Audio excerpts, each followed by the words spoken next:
था उसी के आगे हम कंटिन्यू कर रहे हैं। जब स्ट्रेटजिक डिसीजन मेकिंग की हम लोगों ने बात करी थी तो हम लोगों ने डिस्कस किया था कि स्ट्रेटजिकली अगर हम कोई डिसीजन हैंडल करते हैं या कोई डिसीजन ऐसा फॉर्म करते हैं जहां पर हम फेल्योर के चांसेस को मिनिमाइज कर सकें या उसे कम कर सकें तो उसे हम स्ट्रेटजिक डिसीजन मेकिंग कहते हैं। उसी से रिलेटेड डिस्कशन जो हमारा है वो आज कंटिन्यू करेंगे, जहां पर हम लोग ये बात करेंगे कि जो हमने स्ट्रेटजिक डिसीजन मेकिंग करी है उसका प्रोसेस क्या है,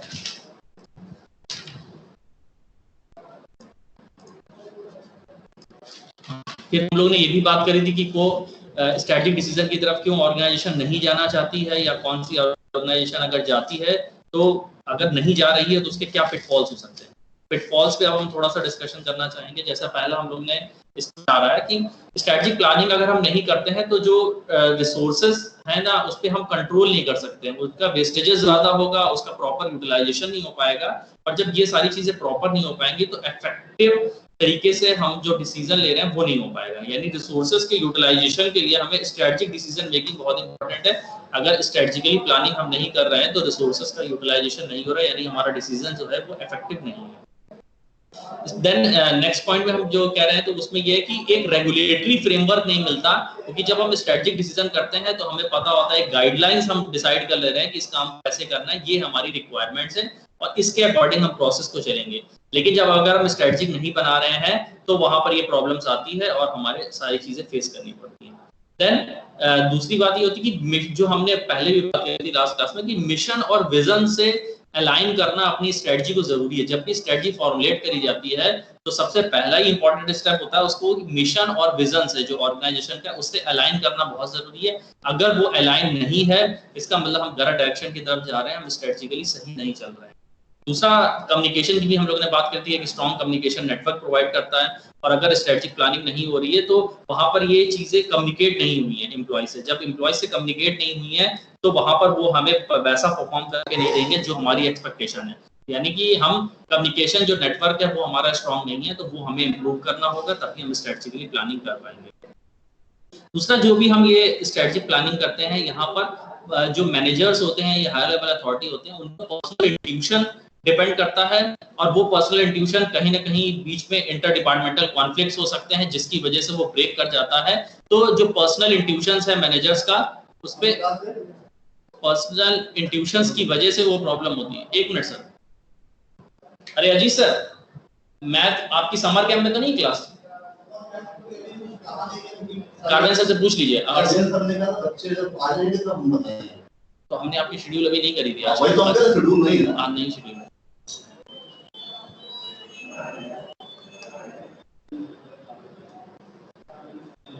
ठीक है, तो पिटफॉल्स में हम लोग जैसे बात करें कि जो पर्सनल इंट्यूशन है वो डिपेंड करता है, और अगर इंटर डिपार्टमेंट कॉन्फ्लिक्ट्स हैं या किसी इंडिविजुअल से कॉन्फ्लिक्ट्स हैं तो वो वेरी करेगा। इस वजह से स्ट्रेटजिकल प्लानिंग बहुत इंपॉर्टेंट है। नेक्स्ट था कि जो टॉप मैनेजर्स हैं वो एक्टिवली सपोर्ट नहीं करते हैं कभी-कभी स्ट्रेटजिक प्लानिंग प्रोसेस में। अगर वो एक्टिवली सपोर्ट नहीं कर रहे हैं यानी प्रॉपर सुपरविजन प्रॉपर गाइडेंस बहुत जरूरी है। आपने स्ट्रेटजिक प्लानिंग तो कर रखी है लेकिन अगर उसको प्रॉपर सुपरविजन प्रॉपर गाइडेंस नहीं मिल रहा है तो वो इफेक्टिव इंप्लीमेंटेशन नहीं हो पाएगा। यानी फॉर्मुलेशन तो बिल्कुल सही हुआ है लेकिन आप जब उसके मेंटेनेंस की बात कर रहे हैं या उसके कंट्रोल की बात कर रहे हैं, इंप्लीमेंटेशन की बात कर रहे हैं तो वो प्रॉपर नहीं हो पाएगा।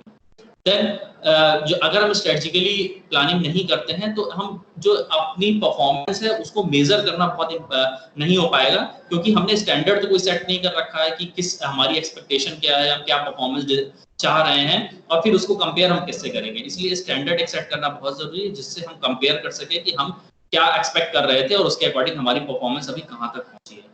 Then delegating planning to planner rather than involving all managers, इसमें बेसिकली प्लानिंग की जरूरत होती है। जब भी हम स्ट्रेटजिक प्लानिंग करते हैं तो यहाँ पर प्लानर्स का बहुत इंपॉर्टेंट रोल होता है, क्योंकि जो प्लानर्स होते हैं उनका पर्सनल इंट्यूशन तो वहाँ पर रोल प्ले करता ही है, साथ में हिस्टोरिकल जो एक्सपीरियंसेस हैं या हिस्टोरिकल जो डेटा है वो भी एक बैकग्राउंड होना चाहिए नेक्स्ट प्लानिंग करने के लिए या फ्यूचर प्लानिंग करने के लिए। तो मैनेजर्स के लिए वो सारी चीजें भी इन्वॉल्व करना बहुत जरूरी है।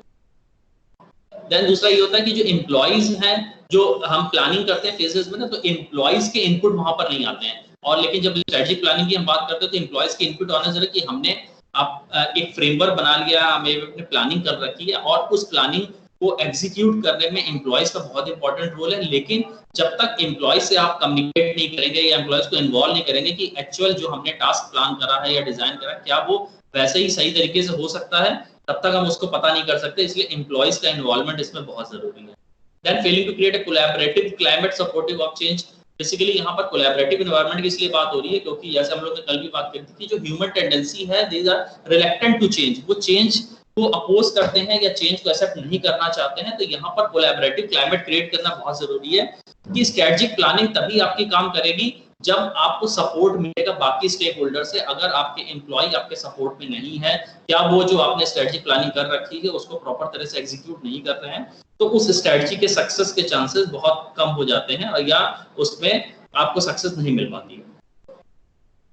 बेनिफिट्स हम लोगों ने डिस्कस कल करे थे कि बेसिकली बहुत सारे मॉनेटरी बेनिफिट्स भी होते हैं, नॉन मॉनेटरी बेनिफिट्स भी होते हैं, तो ये सारी चीजें हैं। अब स्ट्रेटजिक जो मॉडल है या जो स्ट्रेटजिक मैनेजमेंट प्रोसेस है उसको एक डिटेल में हम लोग डिस्कशन कर रहे हैं। अभी हम लोग ने जो प्रीवियसली डिस्कस किया था वो बेसिकली हमने एक ब्रीफ में दिया था कि जो स्ट्रेटजी मैनेजमेंट प्रोसेस होगा वो 3 स्टेप्स में होगा। एक स्टेप में हम स्ट्रेटजी फॉर्मुलेट करेंगे, दूसरी स्टेप में हम स्ट्रेटजी इंप्लीमेंट करेंगे और तीसरे स्टेप में हम स्ट्रेटजी को कंट्रोल करने की कोशिश करेंगे। लेकिन जब उसको ब्रॉड टर्म्स में आते हैं तो उसके कई स्टेप्स और ऐड हो जाते हैं। अब उस स्टेप्स में हम 1 बाय 1 जाएंगे, उसको डिटेल में डिस्कशन करेंगे। तो ये जो स्ट्रेटजिक मैनेजमेंट मॉडल है ये एक फ्रेमवर्क है या एक स्ट्रक्चर्ड वे में एक ब्लूप्रिंट डिजाइन है जिसमें हमें कि कैसे हमें स्ट्रेटजी को इम्प्लीमेंट करना है और कैसे इफेक्टिव तरीके से वो स्ट्रेटजी हमारे लिए इम्प्लीमेंट हो सकती है। सबसे पहला स्टेप जैसे भी आप स्क्रीन पर देख रहे हैं कि वहां पे पहला पॉइंट दिखा रहा है establishing strategic intent. Establishing intent इसलिए बहुत इंपॉर्टेंट है क्योंकि पहले आपको पता होना चाहिए कि ऑर्गेनाइजेशन की सोच क्या है, वो क्या करना चाह रही है, किस लिए उसने इस बिजनेस का सेटअप किया है या ये प्रोडक्ट और सर्विस ऑफर करने के लिए वो मार्केट में आया है। तो वो इंटेंट क्लियर होना चाहिए कि अगर हम कोई स्ट्रेटजी फॉर्म कर रहे हैं तो ऑर्गेनाइजेशन की इंटेंट क्या है, कि क्या उसका मिशन है, क्या उसका विजन है, वो बिजनेस किस लिए रन कर रहा है, उसके शॉर्ट टर्म या लॉन्ग टर्म ऑब्जेक्टिव्स क्या है। सबसे पहले ये हमें पता लगाना या ये सेट करना बहुत जरूरी है क्योंकि उसी के अकॉर्डिंग फिर हम आगे की प्लानिंग कर सकते हैं।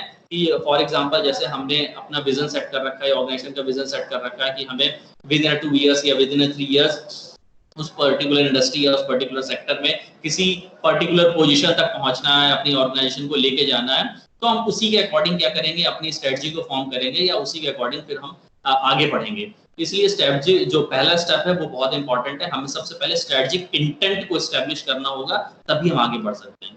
देन नेक्स्ट आता है जब हमने स्ट्रेटजी इंटेंट डेवलप कर लिया, एस्टैब्लिश कर लिया, देन आया कि अब हमें फॉर्मुलेट करना है स्ट्रेटजी को।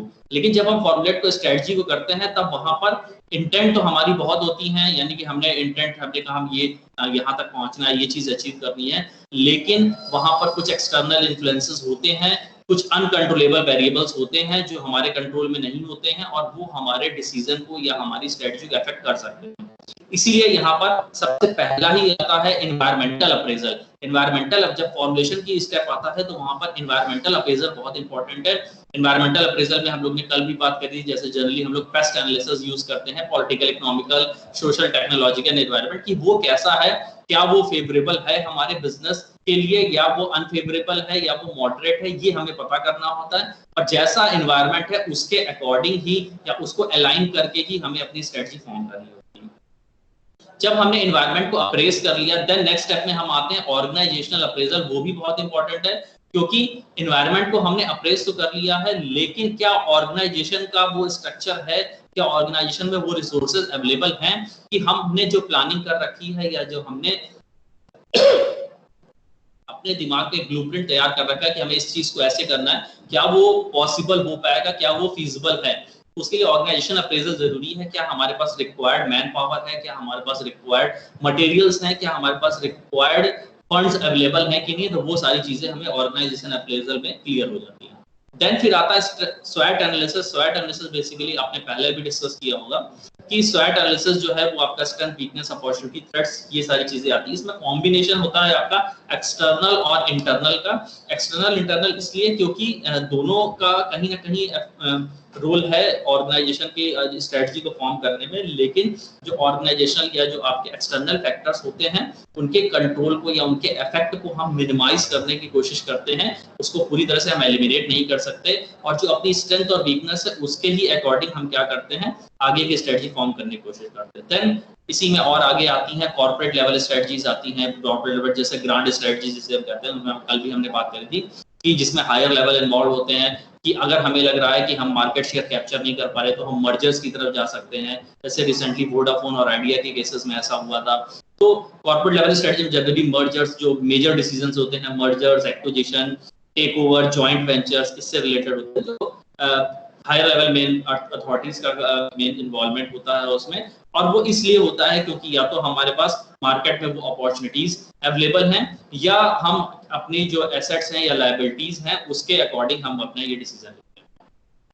देन बिजनेस लेवल स्ट्रेटजीज आती हैं। बिजनेस लेवल स्ट्रेटजीज इसलिए आती हैं क्योंकि डिफरेंट मार्केट्स होते हैं, वहां पर जैसे हम लोग ने कहा डोमेस्टिक मार्केट में कुछ चीजें काम नहीं कर रही हैं, और हो सकता है कि अगर हम उसको इंटरनेशनल मार्केट की तरफ लेके जाएं और वहां पे वो चीजें सक्सेस कर लें, इसलिए हमें डिफरेंट जियोग्राफिकल लोकेशन के हिसाब से, डिफरेंट ऑफरिंग के हिसाब से हमें अपने बिजनेस लेवल स्ट्रेटजीज फॉर्म करनी होती है। वो अलग अलग यूनिट की अलग हो सकती है। हो सकता है एक स्टेट में वो स्ट्रेटजी काम कर रही हो लेकिन दूसरी स्टेट में वो स्ट्रेटजी काम ना कर रही हो, इसलिए हर बिजनेस यूनिट के लिए हमें अलग से स्ट्रेटजी फॉर्म करनी होगी, इसको वो बिजनेस लेवल स्ट्रेटजीज में आएगा। Then strategic choices. Strategic choices word इसलिए है क्योंकि हमारे पास ऑल्टरनेटिव तो बहुत सारे हैं कि हमें ये चीजें करनी है, ये चीजें कर सकते हैं, लेकिन उसमें से बेस्ट सेलेक्ट करना बहुत जरूरी है। यानी स्ट्रेटजिक चॉइस के लिए आपके पास ऑल्टरनेटिव्स होने चाहिए बहुत सारे, और जो ऑल्टरनेटिव्स है उसमें से बेस्ट आपको सेलेक्ट करना होगा।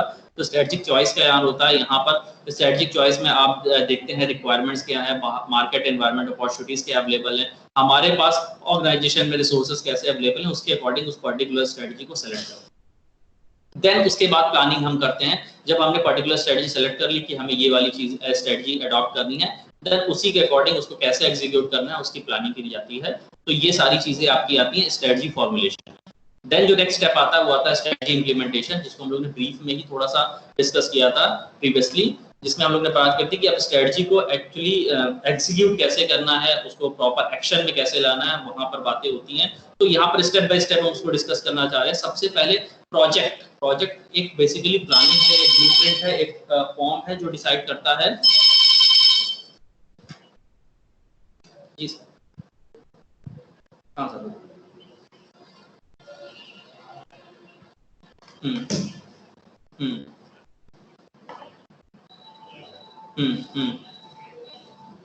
ठीक है, फाइनल वेरिएशन हो भी सकता है सर, ये उनके पोर्टल से उसको, हाँ वो हो जाता है। तो ये एक बार इनको या तो वेरिएंस ग्रुप जाके वहां चेक करवा लेंगे फाइनल सबमिशन हुआ है कि नहीं मेरा, या एक ही टीम जाके ये क्लियर करवाएं। अगर फाइनल सबमिशन हुआ है तो फिर मुश्किल हो जाएगा। इनको पीआरएन कैंसिल ये करना पड़ेगा। एक बच्चा भी बात, ठीक है। देन स्ट्रेटजी इंप्लीमेंटेशन की हम लोग बात करें तो सबसे पहले प्रोजेक्ट बेसिकली हम एक ब्लूप्रिंट तैयार कर लेते हैं कि क्या हमें स्ट्रेटजिकली जो हमने स्ट्रेटजी फॉर्म करी उसको कैसे एग्जीक्यूट करेंगे, उसमें हमारे पास रिसोर्सेज क्या होंगे, कौन कौन से जो एम्प्लॉइज हैं वो इन्वॉल्व होंगे उसको परफॉर्म करने के लिए। तो एक फ्रेमवर्क को हम तैयार कर लेते हैं। देन प्रोसीजर्स की हम बात करते हैं कि उस काम को कैसे करना है, किस टाइम पीरियड में करना है, कैसे वो चीजें एग्जीक्यूट होंगी, वो प्रोसीजर्स के अंदर में आ जाता है। रिसोर्स एलोकेशन, देन उस काम को करने के लिए क्या क्या मशीन्स, इक्विपमेंट्स, मटेरियल्स आपको चाहिए, वो सारी चीजें हम एलोकेट करते हैं। देन एक ऑर्गेनाइजेशन स्ट्रक्चर फॉर्म करते हैं, जैसे आपने लाइन ऑर्गेनाइजेशन, स्टाफ ऑर्गेनाइजेशन पढ़ा था, तो एक सिस्टमैटिक स्ट्रक्चर्ड फॉर्म किया जाता है कि उसके अकॉर्डिंग हम कैसे उस स्ट्रेटजी को अच्छी तरीके से इंप्लीमेंट कर सकते हैं। देन बिहेवियरल इनपुट होता है। बिहेवियरल इनपुट इसलिए जरूरी है क्योंकि जो एम्प्लॉइज हैं या जो स्टेक होल्डर्स इन्वॉल्व हैं उनको कहीं ना कहीं अपने आपको डायरेक्शन देना होगा, आपको मोटिवेट करना होगा, उनके परसेप्शन को समझना होगा, उनके एटीट्यूड्स को समझना होगा, और उसके ये अकॉर्डिंग फिर आपको क्या होगा, उनसे काम करना होगा। देन फंक्शनल एंड ऑपरेशनल, कभी-कभी फंक्शनल एंड ऑपरेशनल प्रॉब्लम्स भी आ जाती हैं, तो वो भी आपको टाइम टू टाइम ये चेक करना होगा कि कीजिए कि हमने क्या जो प्लानिंग कर रखी है, क्या जो चीजें हमने एक ब्लूप्रिंट या फ्रेमवर्क तैयार कर रखा है, तो क्या फंक्शनिंग में उसके कोई प्रॉब्लम तो नहीं आ रही, क्या उसमें एडिशनल इनपुट की जरूरत है, क्या हमने जो प्लानिंग कर रखी थी वो एक्चुअली प्रैक्टिकली पॉसिबल नहीं है, उसमें ऑपरेशन लेवल पे कोई प्रॉब्लम्स आ रही हैं, तो वो सारी चीजें भी हमें देखनी है। यानी स्ट्रेटेजिक इंप्लीमेंटेशन में हम ये सारे पॉइंट्स को कंसीडर करते हैं या स्टेप बाय स्टेप इन चीजों को लेके चलते हैं। देन जब हमारी इंप्लीमेंटेशन हो जाता है, स्ट्रेटजी हमने इंप्लीमेंट कर ली, देन उसे इवेल्युएट करना बहुत जरूरी है कि क्या हमने जो एक्सपेक्टेड थी हमारी परफॉर्मेंस, क्या हम वो अचीव कर पाए हैं, यानी कि उसको इवेल्युएशन करना कि हमने जो टारगेट या स्टैंडर्ड बना रखा था उसके अकॉर्डिंग हमारी परफॉर्मेंस सही है कि नहीं, या वो स्ट्रेटजी ने हमें वो चीजें दी हैं कि नहीं दी हैं। तो उसको इवेल्युएट करें कि क्या हमने जो अल्टरनेटिव्स में से बेस्ट अल्टरनेटिव सेलेक्ट किया था वो हमें वो डिजायर्ड रिजल्ट दे रहा है जो हमारी एक्सपेक्टेशन थी। अगर नहीं तो हम वापस स्ट्रेटजी कंट्रोल की तरफ जाएंगे। उसमें अगर मिनिमम करेक्शन की जरूरत है, वो किसी भी स्टेप पे है, अगर इम्प्लीमेंटेशन के स्टेप पे है तो हम करेक्शन कर देंगे, अगर फॉर्मुलेशन के स्टेप पे है तो हम करेक्शन कर देंगे, या अगर स्ट्रेटजिक इंटेंट एस्टेब्लिशमेंट में कोई प्रॉब्लम हो रही है तो हमें वापस से प्रोसेस स्टार्ट करना होगा। फिर से स्ट्रेटजिक इंटेंट ये हो सकता है कि हमने अपने मिशन या विजन से सही तरीके से अलाइन नहीं किया है अपनी स्ट्रेटजी को, तो हम फिर से अलाइनमेंट करेंगे, देन हम फिर से प्रोसीड करेंगे नेक्स्ट स्टेप पे, फॉर्मुलेशन पे, देन इम्प्लीमेंटेशन पे आएंगे और देन फिर इवैल्यूएट उसको करेंगे कि स्ट्रेटजी इफेक्टिव रही कि नहीं रही। यानी जो स्ट्रेटजिक मैनेजमेंट मॉडल है ये एक बेसिकली कॉन्टिन्यूअस मॉडल है, एक कॉन्टिन्यूअस प्रोसेस है जो हमेशा ऑर्गेनाइजेशन में चलता रहता है जब तक आपको सक्सेस ना अचीव हो जाए या जबकि आपकी स्ट्रेटजी सक्सेसफुली आपको रिजल्ट ना दे दे। जब तक अगर उसमें कोई करेक्शन के चांसेस हैं या किसी भी स्टेप पे करेक्शन के चांसेस हैं तो वो बीच में करेक्शन वहां पर होता रहता है। फिर हम कुछ इंपॉर्टेंट डेफिनेशंस की बात करते हैं, कुछ इंपॉर्टेंट टर्म्स आएंगे यहाँ पर स्ट्रेटजिक मैनेजमेंट में। तो strategic goal define the changes required to move, basically जो हमारे विजन है, मिशन है, टारगेट्स हैं, ऑब्जेक्टिव्स हैं, यहाँ पर हम लोगों ने ये इसके बारे में ब्रीफ में थोड़ा सा डिस्कशन किया था कि मिशन आएगा, विजन आएगा, ऑब्जेक्टिव्स है, कुछ शॉर्ट टर्म ऑब्जेक्टिव, कुछ लॉन्ग टर्म। मिशन बेसिकली वो स्टेटमेंट होता है जो आपको डिफरेंशिएट करता है आपके कॉम्पिटिटर से, आपके ऑपोजिशन से। विजन हमारा फ्यूचर इंसाइट है कि हम फ्यूचर में क्या अचीव करना चाहते हैं या क्या चीज पाना चाहते हैं, किस लिए कर रहे हैं। तो ये सारी चीजें मिशन विजन थी। देन हमने ऑब्जेक्टिव्स में हम लोगों ने कहा था कुछ शॉर्ट टर्म्स ऑब्जेक्टिव होते हैं, कुछ लॉन्ग टर्म ऑब्जेक्टिव, ये मीन्स हैं जो आपके मिशन या विजन को अकम्प्लिश करने में हेल्प करते हैं। इसी के अकॉर्डिंग हम लोग डिजाइन करते हैं और देन चलते हैं। लेवल्स ऑफ स्ट्रेटजी में हम लोगों ने कॉर्पोरेट लेवल स्ट्रेटजी, जो बेसिकली कॉर्पोरेट लेवल जो स्ट्रेटजी वो बेसिकली डायरेक्शन बताती है किसी भी बिजनेस का कि बिजनेस किस डायरेक्शन में जाना चाहता है। यहाँ पर उन्होंने बीच में डिस्कशन भी किया था कि इसमें मर्जर्स, एक्विजिशंस, जो मेजर डिसीजंस होते हैं, डाइवर्सिफिकेशन, इनके तरफ बारे में डिस्कशन होता है। कॉम्पिटिटिव लेवल स्ट्रेटजी में हम बिजनेस लेवल स्ट्रेटजी देखते हैं, वहां पर हमें कॉम्पिटिशन फेस करना होता है। कॉम्पिटिशन जो फेस करना होता है, अगर हमें कॉम्पिटिटिव एडवांटेज लेनी है वो 3 बेसिस पे ले सकते हैं। या तो हम कॉस्ट के बेसिस पे ले सकते हैं कि अगर हम अपने कॉस्ट कम कर दें या कॉस्ट को मिनिमाइज कर दें तो हम कॉम्पिटिटिव एडवांटेज ले सकते हैं। या हम डिफरेंशिएटेड प्रोडक्ट अगर अवेलेबल कराते हैं, तो प्रोडक्ट या सर्विसेज जो हम डिफरेंशिएटेड ऑफर करें तो हो सकता है कॉम्पिटिटिव एडवांटेज ले लें। या इनोवेटिव कोई चीज हो जो प्रोडक्ट या सर्विसेज में किसी तरह का इनोवेटिव वो प्रोसेस हो सकता है, वो प्रोडक्ट में चेंजेस हो सकता है, वो सर्विसेज में चेंज हो सकता है। अगर कोई इनोवेटिवनेस हो रही है तो भी हम चीजें उसमें कॉम्पिटिटिव लेवल स्ट्रेटजी में आएगा। ऑपरेशनल लेवल स्ट्रेटजी की अगर हम बात करते हैं तो जो ऑपरेशनल लेवल स्ट्रेटजी है वहां पर एक्चुअल फंक्शनिंग कैसे हो रही है, उस एक्चुअल फंक्शनिंग में हम देखते हैं कि प्रॉपरली कैसे हम फंक्शनिंग उसको कर पाएंगे, वहां पर क्या प्रॉब्लम्स आती है, क्या हमने जो एक्चुअल में प्लान किया था उसे प्रैक्टिकली वो चीजें करना पॉसिबल है कि नहीं, क्या हमारे पास अवेलेबल रिसोर्सेज हैं कि नहीं, क्या मार्केट में इस तरह की अपॉर्चुनिटी अवेलेबल है कि नहीं। कि थ्योरेटिकली तो हमने सारी चीजें प्लान कर रखी हैं लेकिन क्या सिचुएशन के अकॉर्डिंग उसमें माइन्यूट चेंजेस की रिक्वायरमेंट है कि नहीं है, तो वो सारी चीजें हम लोग को देखनी पड़ेंगी। बिजनेस पॉलिसी हम लोग डिस्कस कर चुके थे पहले भी। स्ट्रेटजिक डिसीजन मेकिंग में हम लोग प्रोसेस की बात कर रहे थे। जो स्ट्रेटजिक डिसीजन मेकिंग प्रोसेस है वहां पर हम लोग ये कहते हैं कि स्ट्रेटजिक डिसीजन मेकिंग में हमने ये पहले भी कहा कि जो स्ट्रेटजिकली डिसीजन मेकिंग लिया जाता है तो वहां पर फेल्योर के चांसेस कम होते हैं। तो जब हम इसके स्ट्रेटजिक डिसीजन मेकिंग के प्रोसेस की बात करते हैं तो स्ट्रेटजिक जो डिसीजन मेकिंग प्रोसेस है उसमें कई सारे फैक्टर्स आते हैं जो उसको डायरेक्टली या इनडायरेक्टली अफेक्ट करते हैं। वो प्रोडक्ट से रिलेटेड हो सकते हैं, वो मार्केट से रिलेटेड हो सकते हैं, वो इन्वेस्टमेंट डिसीजन से रिलेटेड हो सकते हैं, वो किसी तरह के इंटरनल ऑर्गेनाइजेशन के स्ट्रक्चर्स हो सकते हैं, वो कहीं ना कहीं अफेक्ट करते हैं आपके स्ट्रेटजिक डिसीजन को। तो ये सारी चीजें आपको कंसिडर करनी होगी जब भी आप एसडीएम प्रोसेस डेवलप कर रहे हैं। देन जो स्ट्रेटजिक प्रोसेस आप डेवलप करते हैं तो वहां पर अनसर्टेनिटी के चांसेस होते हैं। तो अनसर्टेनिटी क्योंकि मार्केट में या एनवायरनमेंट में हमेशा चेंजेस जरूरी है, तो अनसर्टेनिटी होती है। आप कोई चीजें फिक्स्ड प्लानिंग नहीं कर सकते हैं। वो पर्सनल इंट्यूशन पे आपने चीजें ले तो रखी हैं, प्लानिंग कर तो रखी है, लेकिन वो सिचुएशनली उसमें चेंजेस की रिक्वायरमेंट होती है। वो चेंजेस की रिक्वायरमेंट इसलिए होती है क्योंकि जो बिजनेस एनवायरनमेंट है या जो एनवायरनमेंट है वो हमेशा डायनेमिक है, वो हमेशा कीप्स ऑन चेंजिंग रहता है। तो उसके अकॉर्डिंग, सिचुएशन के अकॉर्डिंग हमको अपने चेंजेस करने होते हैं। इसलिए स्ट्रेटेजिक डिसीजन मेकिंग जो प्रोसेस है उसमें एनवायरनमेंट को स्टडी करना बहुत इंपॉर्टेंट है। देन स्ट्रेटेजिक डिसीजन मेकिंग का एक सेट मॉडल दिया गया, एक स्ट्रक्चर्ड मॉडल दिया गया जिसे मिन्सबर्ग मॉडल कहा जाता है स्ट्रेटेजिक डिसीजन मेकिंग का, उसके बारे में डिस्कस कर लेते हैं। इसमें बेसिकली 3 मोड्स बताए गए हैं स्ट्रेटेजिक डिसीजन मेकिंग के। पहले मोड में वो कह रहा है कि एंटरप्रेन्योरियल मोड, कि जो पहला मोड है हमारा वो एंटरप्रेन्योरियल मोड है, यानी कि हम बेसिकली ये देखना होता है कि जो एंटरप्रेन्योरियल है, जो टास्क वो बिजनेस स्टार्ट कर रहा है या वो कर रहा है, उसकी पास कितनी पावर है या उसकी इंटेंशंस क्या है, उसके इंटेंट क्या है, क्या वो इनोवेटिव कुछ प्रोडक्ट ऑफर या सर्विसेज ऑफर करना चाहता है, क्या वो रिस्क लेना चाहता है, रिस्क टेकिंग एबिलिटी है उसमें, नहीं अवेलेबल अपॉर्चुनिटीज हैं उसको अवेल कर पाएगा कि नहीं कर पाएगा। तो ये सारी चीजें एंटरप्रेन्योर मोड में आती हैं। स्ट्रेटेजिक डिसीजन मेकिंग तो जो सबसे पहला मोड है वो एंटरप्रेन्योर पे डिपेंड करता है कि एंटरप्रेन्योर कितना रेडी है, क्या वो इनोवेशन के लिए रेडी है, क्या वो रिस्क टेकिंग कैपेबिलिटी रखता है, क्या वो मार्केट की अपॉर्चुनिटीज अवेल करने की कैपेबिलिटीज हैं उसमें। तो उसी के अकॉर्डिंग हम स्ट्रेटेजिक डिसीजन मेकिंग आगे प्रोसीड करते हैं। तो पहला जो मोड है हमारा वो एंटरप्रेन्योर मोड आता है।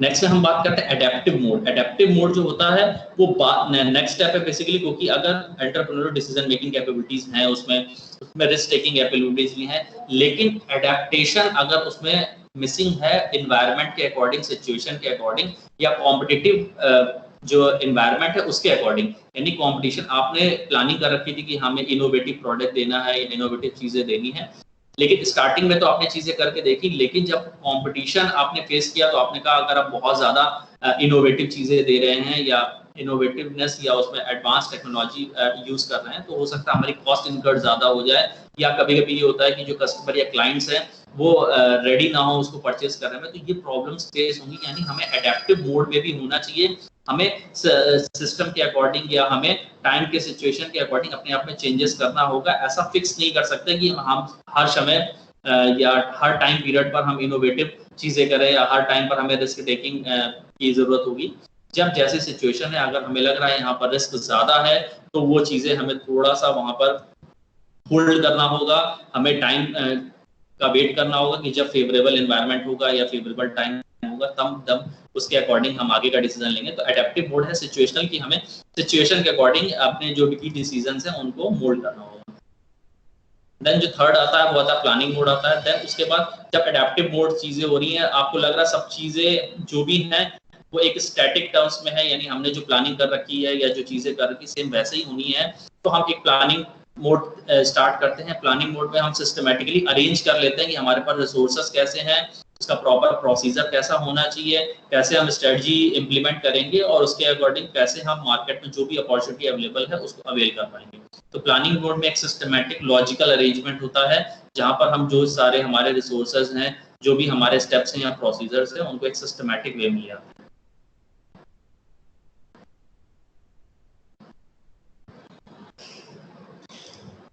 देन जो हम लोग स्ट्रेटेजिक डिसीजन मेकिंग की बात करते हैं, इसमें ग्लोबलाइजेशन जो है आपका, तो ग्लोबलाइजेशन का भी बहुत इंपॉर्टेंट रोल है, क्योंकि जैसे से ग्लोबलाइजेशन हो रहा है मार्केट में कॉम्पिटिटिवनेस बहुत ज्यादा इंटेंस हो चुकी है। अब जब क्योंकि कॉम्पिटिटिव इंटेंस ज्यादा हो चुकी है, क्योंकि अब आजकल हम ये नहीं कह सकते हैं कि ये डोमेस्टिक प्रोडक्ट है, ये इंटरनेशनल प्रोडक्ट है, तो हर चीज हर जगह अवेलेबल है। तो यहाँ पर अब जो कॉम्पिटिशन है वो बहुत ज्यादा इंटेंस हो चुका है ग्लोबलाइजेशन की वजह से। इस वजह से जो स्ट्रेटेजिक डिसीजन मेकिंग है वहाँ बहुत ज्यादा कॉम्प्लेक्स हो चुका है। तो बहुत सारे फैक्टर्स, हम ये नहीं कह सकते कि जो एनवायरनमेंट है वो हमारा with in a country boundary जो हमारी है उसके अकॉर्डिंग ही हमें एनवायरनमेंट को कंसीडर करना होगा, क्योंकि अब ग्लोबल मार्केट में हमें सारी चीजें देखनी होंगी, हमें अपना प्रोडक्ट या सर्विसेज इस तरह का डिजाइन करना होगा कि वो हर जगह के हर तरह के कस्टमर्स के लिए वो सेटिस्फेक्शन प्रोवाइड करा सके। तो इसलिए ग्लोबलाइजेशन का बहुत इंपॉर्टेंट रोल है इसमें स्ट्रेटेजिक डिसीजन मेकिंग में। जब हम इस तरह की बात करते हैं, तो जब हम जैसे करते हैं कि हमने कहा कि जो चीजें हमारी सही नहीं चल रही हैं या रिसोर्सेज हमने देखा कि यहाँ पर हमारे पास रिसोर्सेज बहुत ज्यादा कॉस्टली पड़ रहे हैं अगर हम कोई चीजें कर रहे हैं, तो हम दूसरी कंट्रीज में ऑप्शंस दे सकते हैं। फॉर एग्जांपल अगर हमने कहा कि हम कोई प्रोडक्ट मैन्युफैक्चर कर रहे हैं और किसी पर्टिकुलर कंट्री में हम बिजनेस कर रहे हैं और वहां पर जो मैन पावर कॉस्ट है वो बहुत ज्यादा, लेबर कॉस्ट बहुत ज्यादा हाई है, तो हम ऑल्टरनेटिव दे सकते हैं कि हम इसका क्यों ना मैन्युफैक्चर ऐसे कंट्री में करें जहां पर लेबर कॉस्ट कम हो, हम इजिली वहां पर लेबर हायर कर सकें, कम कॉस्ट में इनकट करनी पड़े और हमें वो सारी चीजें हो जाए। या वहां पर डिस्ट्रीब्यूशन नेटवर्क किसी जगह बहुत ज्यादा स्ट्रांग है तो हमने मैन्युफैक्चर किसी और कंट्री में किया हुआ है उस प्रोडक्ट को और डिस्ट्रीब्यूशन नेटवर्क कहीं और हमने यूज किया हुआ है, तो इसी तरह के हम चेंजेस उसमें कर सकते हैं। शिफ्ट की जरूरत पड़ती है वहां पर क्योंकि ग्लोबलाइजेशन के टर्म्स में हमें वो सारे चेंजेस करने होंगे। बेसिकली यहाँ पर हम कभी कभी होता है कि जो बिजनेस लीडर्स हैं वो जो इंटरनेशनल कंपटीशन है उसको फेस करने के लिए वो वहाँ पर जो भी पहले से अवेलेबल होते हैं या जो जिनके पास उस पर्टिकुलर फील्ड का एक्सपीरियंस होता है उनको आप टास्क भी असाइन कर सकते हैं कि आपने मैन्युफैक्चर कर लिया लेकिन उसका डिस्ट्रीब्यूशन का काम आपने किसी और को दे रखा है जो वहाँ का होम कंट्री का है, क्योंकि आपको वहाँ के जो एनवायरनमेंट है उससे बहुत ज्यादा फैमिलियर नहीं है। तो आप ये क्या करेंगे कि जो प्रोडक्ट है वो आपने मैन्युफैक्चर तो किया लेकिन उसके डिस्ट्रीब्यूशन और सप्लाई के लिए आप किसी और कंपनीज को या किसी और एजेंट को हायर कर लेंगे कि वो आपको वहाँ की ग्लोबल एडवांटेज दे सकता है क्योंकि उसे वहाँ के इंटरनल जो मार्केट्स हैं वहाँ के एनवायरनमेंट है वो ज्यादा फ्रेंडली है और वो आपको किसी तरह की वहाँ पे चीजें हेल्प कर सकता है।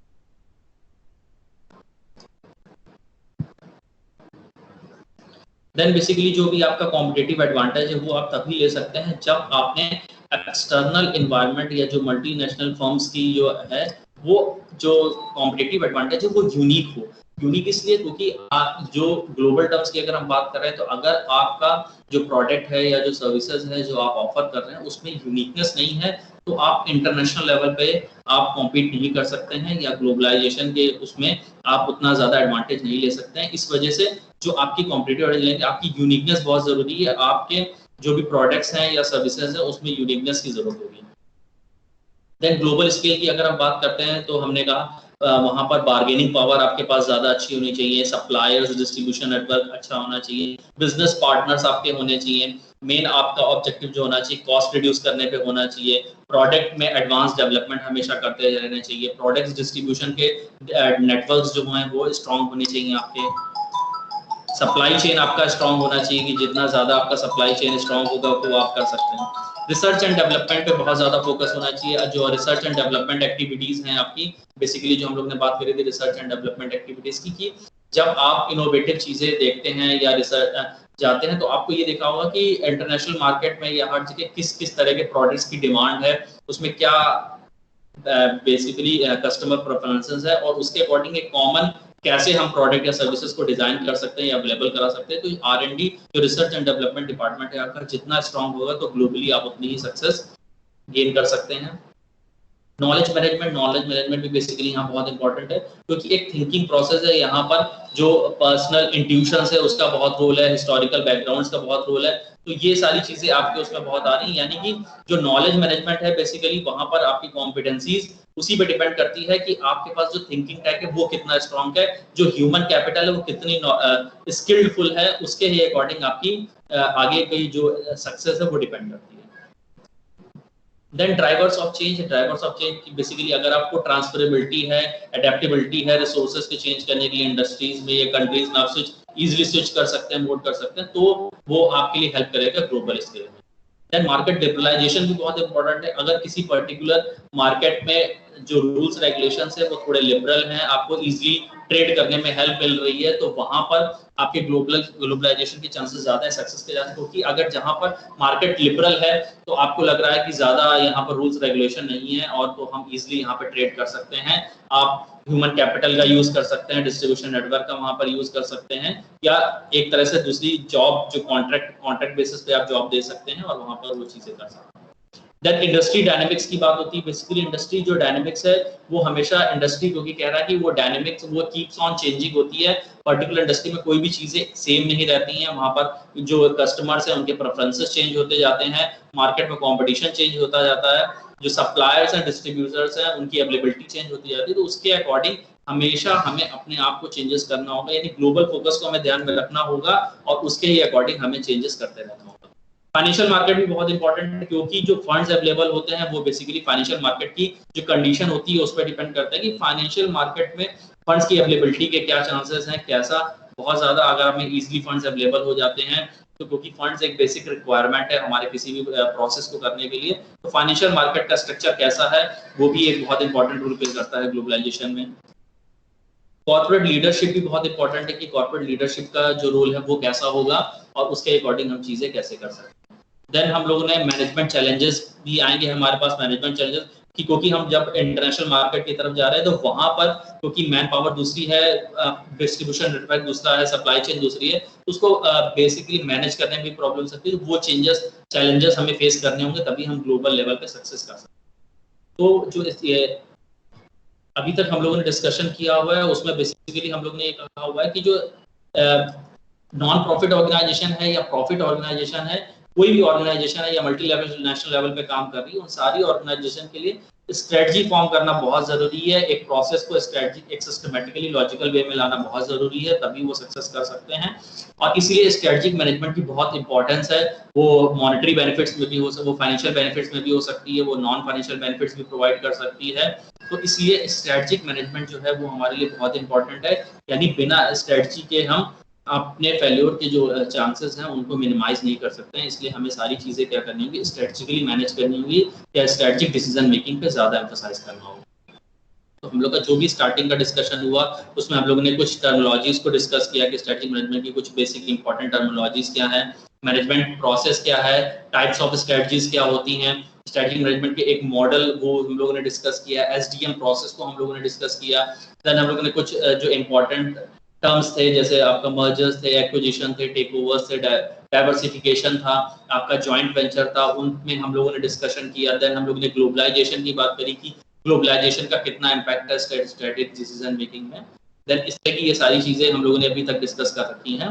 और नेक्स्ट क्लास में हम लोग इसके बाद में आगे जो हमारा नेक्स्ट स्टेप आएगा, जैसे हम लोग एनवायरमेंटल अप्रेजल की बात करी थी हम लोगों ने, अभी इंटेंट तो हम लोगों ने डिस्कस कर लिया, अब अप्रेजल कैसे करेंगे, एनवायरमेंटल अप्रेजल, इसके बारे में हम लोग आगे डिस्कशन करेंगे।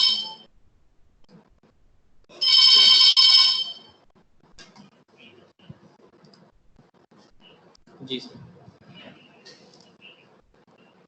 हाँ हाँ